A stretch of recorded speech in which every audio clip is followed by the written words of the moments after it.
কুমিল্লার মানুষের খুব পছন্দের জায়গা হচ্ছে এই গুমতি নদীর পাড়ে। তো আমরা প্রায় সময়ই গুমতি নদীর পাড়ে আসি। তো আজকেও চলে আসলাম সবাই মিলে গুমতি নদীর পাড়ে।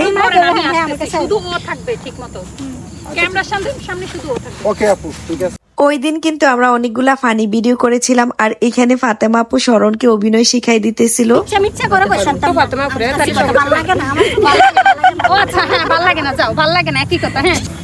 শরণ চুপ করে আছো কেন?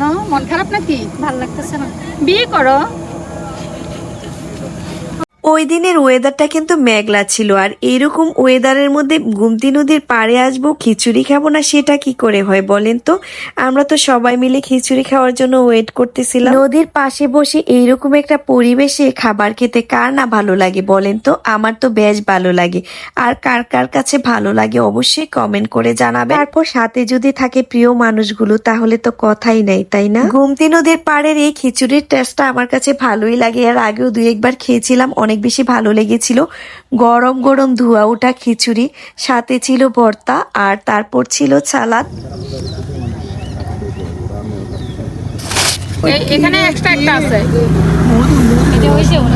এটা বেশি আছে, হ্যাঁ বেশিটা আগে ভাগে ধরে দাও। আজকে কিন্তু আমাদের সবাইকে ট্রিট দিয়েছিল শাওন ভাই। তো শাওন ভাইকে অসংখ্য ধন্যবাদ জানাচ্ছি এত মজার একটা খিচুড়ি খাওয়ানোর জন্য। শুধু কিন্তু খিচুড়ি না, খিচুড়ির সাথে একটা মজার চাও ছিল।